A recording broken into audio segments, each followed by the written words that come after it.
I've had lessons this year which has amounted to me feeling like I'm certainly getting better, and my golf clubs have probably starting to get to that point where I need to start trading some out and looking at some new things.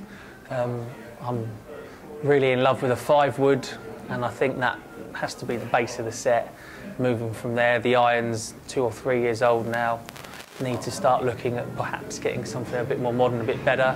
I've got a 3-wood which can be tricky to use at times. It has its hot days and its cold days.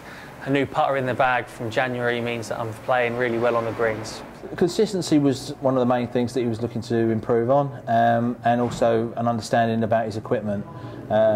He had a regular and a stiff shaft combination where his driver was stiff and his fairway woods were regular, and we actually decided that, well, we agreed that the correct specification was a regular shaft, which is why he was struggling with his driver.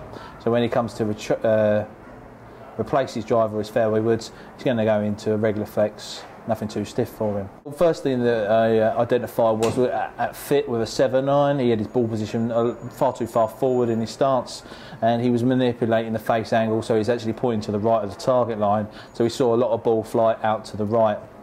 Using the strike mat and the impact tape, we also determined that he was actually getting a lot of strikes to the back of the bottom of the golf club, which means he was just releasing the club head a little bit too soon and not having a descending blow and striking the ball properly. So we had to actually adjust his ball position, make sure that he was having a downward strike on the ball. Yeah, I asked him what ball he's using at the moment, and he was basically using some very low-end distance balls or very premium balls, and neither of which actually suited his game. So we made a couple of recommendations. We thought the Wilson DX Soft 2 was a good option on budget, and also being a premium distance ball that's soft around the greens, or the new AD33 Tour ball, which does exactly that. It feels and plays like a performance ball, but you don't retain the sort of Tour Pro clubhead speed.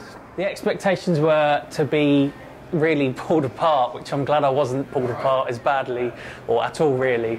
I was worried that I was going to be told, right, well, you're a hopeless case and good luck getting any lower on your handicap, but that didn't happen. It was quite a constructive day to understand much more about my swing.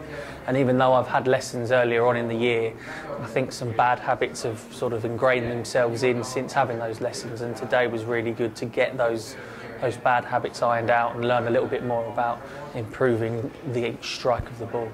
I think having to be able to come to somewhere like this where you can, you know, talk about preferred manufacturers but also take a look at different types of clubs has a massive benefit. Being able to pick up some of the latest models of the irons was really nice to be able to see that they will improve my game, and actually finding out that the TaylorMade clubs are probably the best for me from a distance and dispersion point of view, with a slight tweak on the standard shaft really was helpful to know that if and when I do get my new irons, I'll be able to go with some more knowledge than just picking them off the shelf.